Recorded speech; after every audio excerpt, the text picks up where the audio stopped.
Hello, everybody. My name is Travis Brandner, and I am here in the studio with Dawg. Dawg, will you guys please introduce yourselves to everyone out there in internet land? Sure. I'm Tyler Randall. I play sitar and sing. And I'm Rob Keenan, and I play the guitar and synthesizers and sing.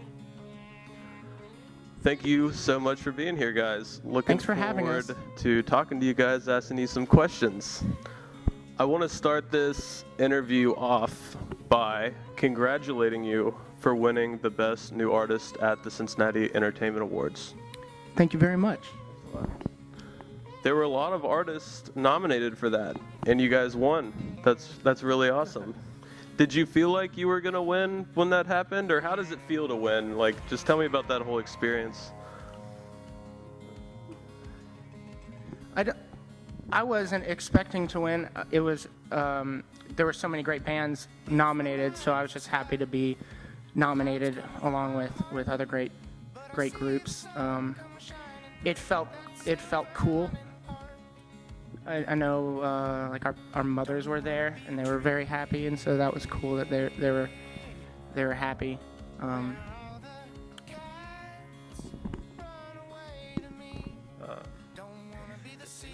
Well, I had something to say and then I forgot it.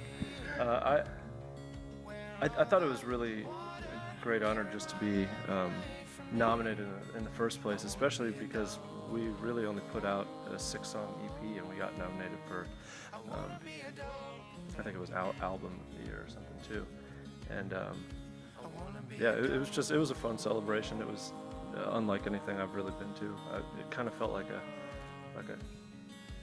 track or cross-country ceremony or something like that, some sports awards when you're younger, but it's actually something that we care about, and it's stuff it's like what we've really been trying to do for a long time. Tyler and I have been playing music together for 10 years, so it really does feel nice, and we moved around for a while, so it feels nice to be back in our hometown and recognized for kind of a new project, but something we've been doing for a really long time.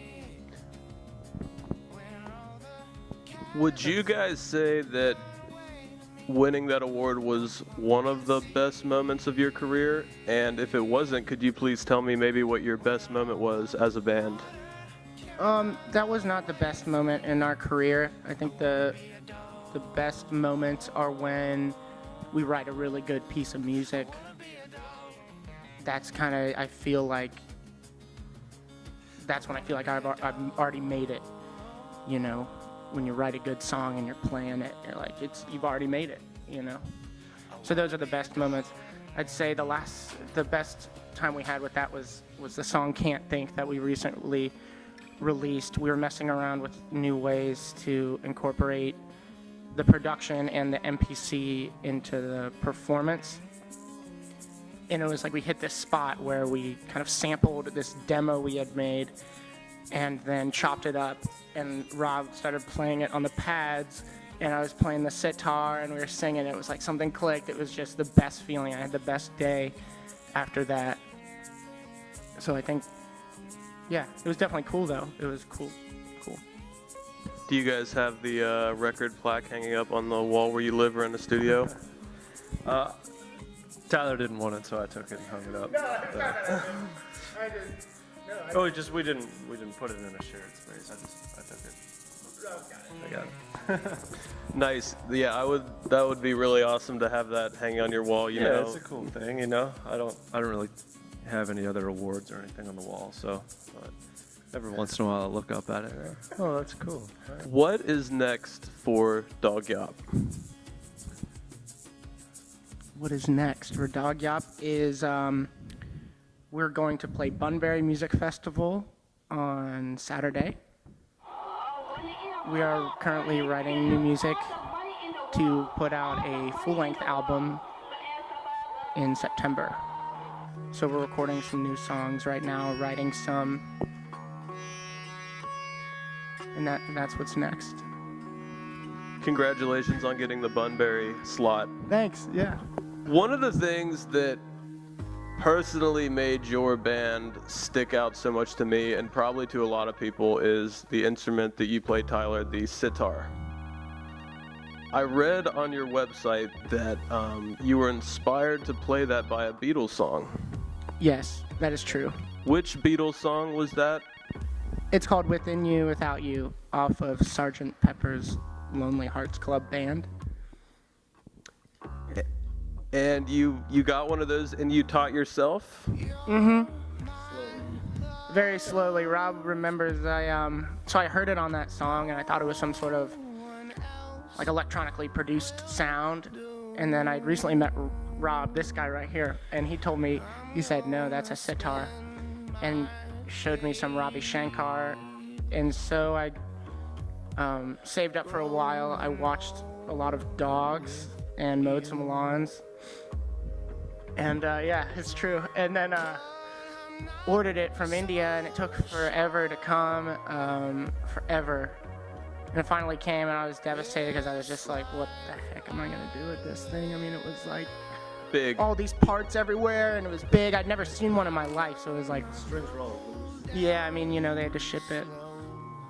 But I just started, I was taking jazz guitar lessons at the time, and the sitar was a nice way for me to just be free and not have to worry about any sort of, any rules or anything. I mean, I didn't know anyone who knew what it was. So I went by this like nature preserve on this water, and would just like make stuff up, just play, and sometimes I'd hear like the birds doing something, or I'd try to do it, and then the bird would do it back. I think that happened once. I was kind of like, I was chilling, but I think that did happen. It's a beautiful instrument. Thanks. It's really, really cool looking. It sounds good too. Yeah, it sounds beautiful, but it's also a very beautiful like piece of wood, Yeah. And I'm assuming that's not EADGBE.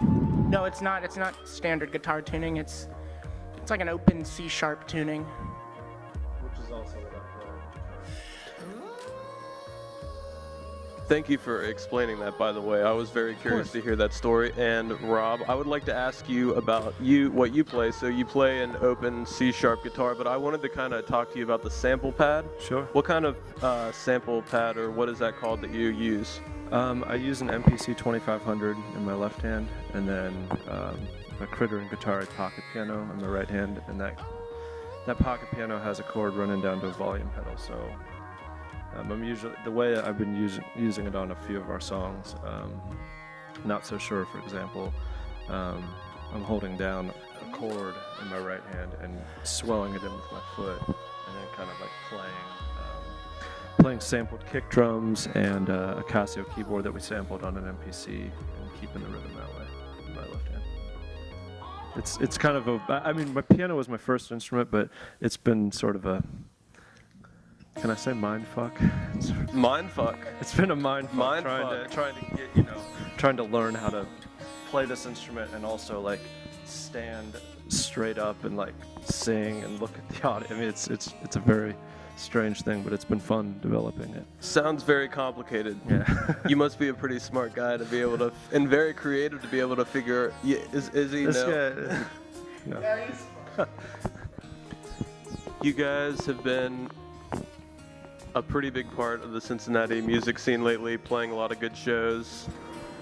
I'm sure you guys have a lot of musician friends in Cincinnati.